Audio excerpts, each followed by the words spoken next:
Good morning, fourth graders. I'm going to teach math today from my deck. So I'm outside. You can hear my chimes in the background. It's beautiful out, so I thought I would do the lesson outside. All right, we are going to be working with fractions today. And all of these lessons that you're going to have from now until the end of the year, they are going to be review of really important fourth grade benchmarks and standards that we have been working on in fourth grade. And so it's going to seem like it skips around a lot, but this is very, very similar to what we would be doing in the classroom if we were not doing distance learning. The month of May is typically used for these kinds of review lessons to go back and just touch base on some of those bigger benchmarks. So nothing that I'm teaching you is new. It should all be review. And that's why we're going to skip around and not spend too many days on one thing. We want to get as much as we can done in the month of May before we head into summer. So today we're going to review fractions, addition, and subtraction. Your learning target for today is I can add and subtract fractions with a like denominator. Now remember, with fractions, when the denominator is the same, so when our bottom number, this is our whole, is the same, it remains the same with addition and subtraction. Look at this real world example here. If I have a pizza that's cut into 6 pieces and I eat 2 of the pieces, I've eaten 2 of the 6 total pieces of the pizza. Let's say I get hungry and I have another piece of pizza. So of the 6 pieces, I've eaten 2 and now I'm going to go eat another one. In total, I've eaten 3 of the 6 pieces. I've eaten 3 out of the 6. That 6 does not change. Now, a really common mistake that I saw you guys making when we first introduced this was to add those together. So when we first started out, I saw a number of you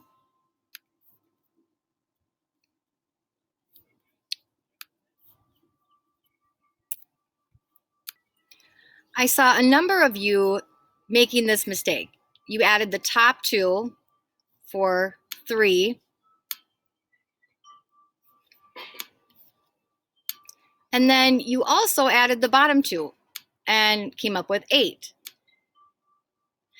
Now, I don't expect to see many of you making that mistake at this point because we've done so much with this, but we know that if I have 4 M&Ms and I eat 1 of the 4 M&Ms and then I eat 2 more of the M&Ms, I don't suddenly have a new total. I don't suddenly have 8 M&Ms. I still have 4 and I've eaten 3 of them. So this is what we want to avoid. We do not add our denominator when it is the same. Let's go through some examples of this.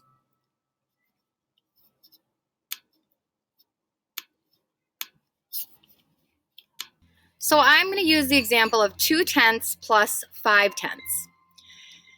So how do we begin with this is we have to first look at this, this fraction here. So I know my denominator is 10, that's my whole, that's how much I have of something, whether that's 10 Takis, whether that's 10 puppies. Let's use puppies. I have 10 puppies and I'm going to adopt 2 of those puppies. First, I need to represent this 2/10. So I'm going to go and fill in 2/10. Then I decide, I think I want a house full of puppies. So I'm going to go adopt 5 more of those 10 puppies. So I have to represent that by adding 5 more. 1, 2, 3, 4, 5. Now you can see represented here, and if I count 1, 2, 3, 4, 5, 6, 7, I have 7 of the 10 puppies that are now going to come and live with me. So I don't suddenly have more than 10 puppies. There's always been 10. The numerator changed because first I wanted 2 of the 10 and then I wanted 5 of the 10. And so my answer would be 7/10. I adopted 7/10 of those 10 puppies. Let's look at another example using subtraction. Okay, so here I have 8/10 minus 6/10. So again, my whole is 10, and that 10 isn't going to change. So I'm going to go and let's say that I have 10 cookies, okay? I have 10 cookies, 8 of those cookies are mine. So I'm going to first represent this amount. I'm going to go over here and fill in 8/10. 2, 3, 4, 5, 6, 7, 8. Okay, so I have 8 out of 10 cookies. Then my friend comes over and I think, oh, I should probably share my cookies. So I give her, I take from my 8/10 and I give her 6 of my cookies. So now I'm going to have to take 6 away from this. 1, 2, 3, 4, 5, 6. And what I'm left with is 2 out of the 10 cookies. And you can see here, I have subtracted my numerator. 8 take away 6 is 2. And my denominator, my whole, stays the same. Okay, we'll look at this using a fraction circle just so that you're not seeing the same bar and you're not seeing the same denominator. I'll switch up the denominator.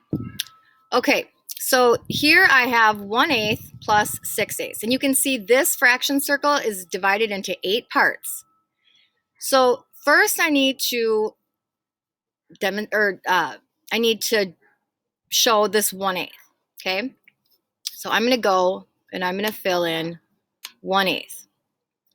Then I need to represent 6/8. So I'm gonna add 6 to this one. 1, 2, 3, 4, 5, 6. And I am left with 7/8. So 1 plus 6 is 7. And the 8 remains the same. Okay, and we'll look at a subtraction one. Okay, so here I have 9/12. So now my whole is 12. My total is 12. I'm going to start by filling in 9/12. 1, 2, 3, 4, 5, 6, 7, 8, 9. So 9/12 minus 2/12. And so now I have to take away 1, 2, and I am left with 7/12. So 9 minus 2 is 7. 12 remains the same. That doesn't change. Okay, I hope that this is a clear lesson to you. I put an assessment on here, an assignment for you to do to demonstrate that you're good with this and I don't need to spend another day on it. So please try your best on the assignment. It's going to help me know if I can move forward with this. I have confidence that this is something you guys will remember really quickly from when we covered it, and you'll do great. See you tomorrow in math.